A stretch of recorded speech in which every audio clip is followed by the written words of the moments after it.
Bonjour tout le monde. Aujourd'hui, nous allons aborder un sujet qui fait peur à presque tout le monde. Restez bien connectés pour ne rien rater. L'échec est souvent perçu comme une fin ou une preuve d'incapacité, mais il peut en réalité devenir un formidable moteur de progression. Bien loin d'être uniquement négatif, l'échec nous offre l'opportunité d'apprendre, de nous remettre en question et de rebondir avec plus de force. C'est en affrontant les difficultés et en persévérant malgré les revers que l'on découvre ses véritables capacités et que l'on construit le chemin vers la réussite. L'histoire qui suit illustre comment, après avoir connu l'échec, la persévérance peut mener à de grandes réussites. Voici deux histoires inspirantes illustrant la persévérance après l'échec. Thomas Edison, passionné par la science et rêvant de devenir inventeur, a entrepris de créer une ampoule électrique. Ses premières tentatives ont été des échecs, suscitant moquerie et découragement. Pourtant, Thomas ne se découragea pas. Il analysa chaque échec, chercha à comprendre ce qui n'avait pas fonctionné, modifia ses plans et recommença. 1000 fois, il échoua. 1000 fois, il se releva. À chaque tentative, il apprenait quelque chose de nouveau. Il savait que chaque erreur le rapprochait de la réussite. Un matin, après des mois de travail acharné, Thomas vit enfin son ampoule briller. Son invention allait changer le monde. Plus tard, il déclara « Je n'ai pas échoué 1000 fois. J'ai simplement trouvé 1000 façons qui ne fonctionnaient pas. » L'histoire de Thomas Edison montre que la persévérance après l'échec est la clé du succès.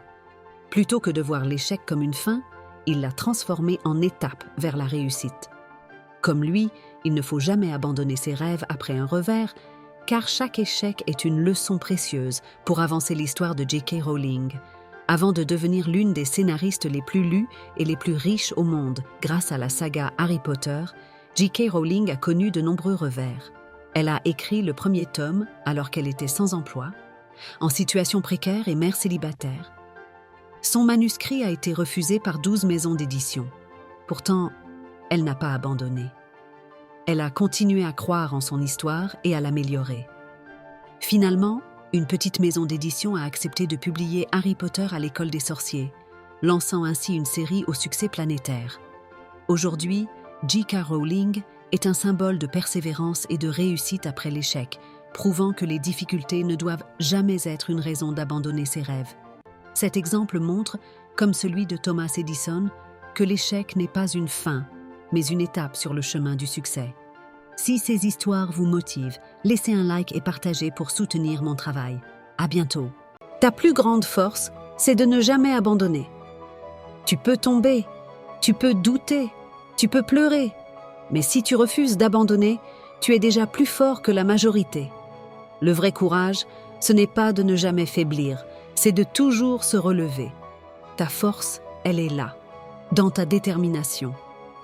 Ce n'est pas la vitesse qui compte, c'est la direction.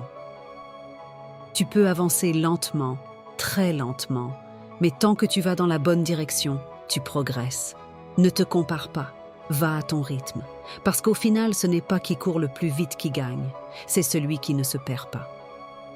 Commence petit, rêve grand, avance chaque jour. Tu n'as pas besoin de tout avoir pour commencer, juste d'un rêve et d'un pas. Les grandes choses naissent de petits débuts. Rêve grand, mais avance humblement, un jour à la fois. Ce sont les pas quotidiens qui mènent au sommet. Les excuses construisent des murs, les actions ouvrent des portes. À chaque excuse, tu bloques ton propre chemin. À chaque action, tu t'en crées un nouveau. Tu veux avancer? Agis. Même un petit geste vaut mieux qu'une grande excuse. C'est l'action qui ouvre les portes, pas l'attente. Chaque échec est une leçon déguisée. Ne crains pas d'échouer. L'échec, c'est un professeur. Il t'apprend ce que le succès ne pourra jamais t'enseigner. Chaque chute porte une vérité. Chaque erreur cache une opportunité. À toi de la découvrir et d'en grandir. N'attends pas le bon moment. Crée-le. Le bon moment n'existe pas. Il ne viendra pas te chercher. C'est à toi de le créer, ici et maintenant. Si tu attends que tout soit parfait, tu ne commenceras jamais. Alors ose, même imparfaitement. Le bon moment, c'est toi. Ta vie change le jour où tu décides de ne plus avoir peur. La peur t'empêche d'avancer. Mais quand tu choisis d'agir malgré elle, tout change. Ta vie ne change pas quand les choses deviennent faciles, mais quand tu décides de ne plus être prisonnier de ta peur. La clé, elle est en toi. Le succès appartient à ceux qui persévèrent quand les autres abandonnent. Tout le monde commence, mais peu termine. Ce qui fait la différence, ce n'est pas le talent, c'est la persévérance. Quand les autres arrêtent, continue. C'est là que tu te démarques. Le succès est une récompense pour ceux qui tiennent bon. Dieu n'appelle pas les qualifiés, il qualifie ceux qui l'appellent. Tu te crois pas prêt, pas assez bon? Parfait. Dieu ne choisit pas les parfaits, il rend capables ceux qui l'appellent. Ce n'est pas ta force qui compte, c'est ta foi. Si Dieu t'a mis une vision, il t'en donnera la provision. Ne sous-estime jamais la puissance d'une petite action quotidienne. Une goutte d'eau ne fait rien, mais des milliers, ça creuse la roche. Une petite action par jour, c'est une transformation assurée. Ne cherche pas l'exploit, sois constant. Ce sont les habitudes discrètes qui construisent les grandes victoires. Nous allons aborder un sujet d'une grande importance. Restez bien attentifs, car ce qui suit pourrait vous concerner directement. Comment reconnaître les vrais amis? Les vrais amis se reconnaissent souvent dans les moments difficiles, pas seulement quand tout va bien. Voici quelques signes qui les distinguent. Ils sont là sans qu'on ait besoin de demander. Quand tu es au plus bas, ils apparaissent sans qu'il faille les appeler à l'aide. Ils t'acceptent tel que tu es. Pas besoin de masque ou de performance. Tu peux être vulnérable, imparfait, fatigué et ils restent. Ils ne te jugent pas, mais t'aident à grandir.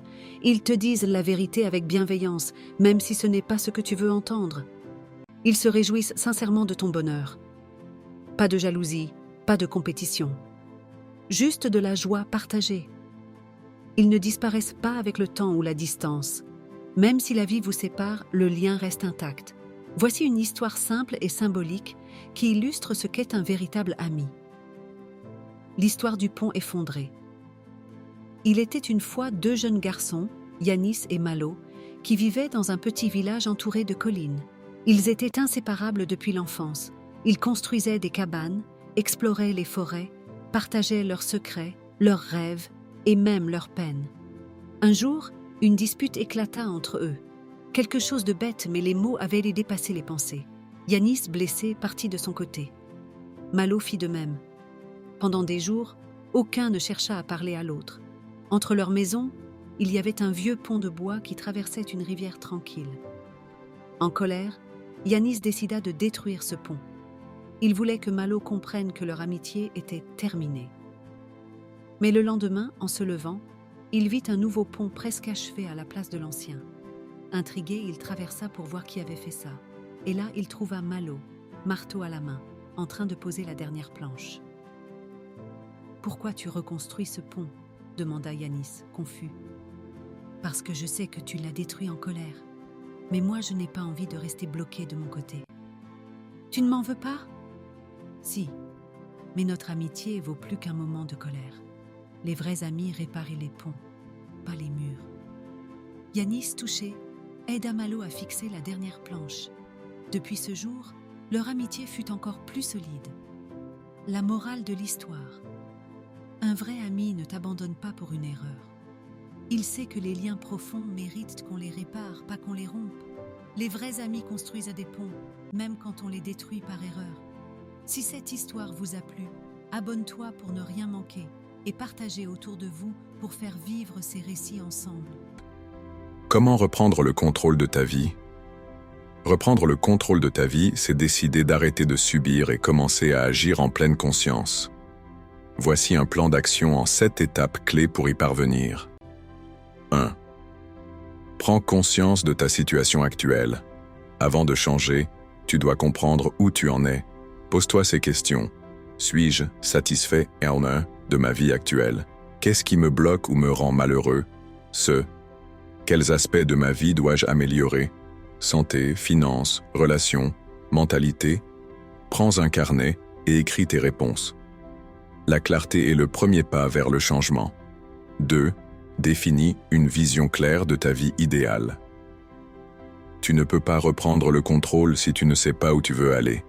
Imagine ta vie idéale dans 1 an, 5 ans, 10 ans. Quel genre de personne veux-tu devenir? Quel style de vie veux-tu mener?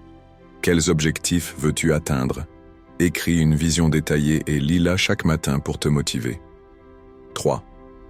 Pour atteindre tes objectifs, transforme ta vision en un plan d'action concret en définissant des étapes claires et réalisables avec la méthode SMART, spécifique, mesurable, atteignable, réaliste, temporelle. Par exemple, lire 10 livres en 1 an ou perdre 5 kg en 3 mois. 4. Élimine les distractions qui freinent ta progression. Limite l'usage excessif des écrans, éloigne-toi des influences négatives. Organise ton temps efficacement et entoure-toi de personnes motivantes pour rester sur la bonne voie. 5. Change tes habitudes et développe de la discipline. Tu es le résultat de tes habitudes quotidiennes. Si tu changes tes habitudes, tu changes ta vie. Habitudes physiques, fais du sport, mange sainement, dors suffisamment. Habitudes mentales, lis, médite, pratique la gratitude et la visualisation. Habitudes de gestion du temps. Planifie ta journée, fixe des priorités, applique la règle du 90-90-1. Passer 90 000 jours sur ton projet pendant 90 jours. 6. Apprends à gérer tes émotions et ton état d'esprit. Le mental est la clé du succès. Apprends à maîtriser tes pensées, transforme les pensées négatives en affirmations positives. Gérer le stress et l'anxiété. Utilise la respiration profonde et la méditation. Développer un mindset de gagnant, visualise tes succès et sois persévérant. 7. Passe à l'action maintenant, sans attendre la perfection. Le plus grand piège, c'est d'attendre le bon moment. Il n'y a jamais de moment parfait. Commence petit. Une action simple par jour suffit pour progresser. Accepte l'échec comme une leçon. Chaque obstacle est une opportunité d'apprendre. Reste constant et c'est la discipline qui crée le changement durable. Alors, quelle est la première action que tu vas entreprendre aujourd'hui? Si cette vidéo vous a plu, abonnez-vous et soutenez-moi avec un like et un commentaire. Et partagez autour de vous et à ceux qui sont déprimés et qui cherchent un moyen de s'en sortir. Restez bien branchés et à bientôt.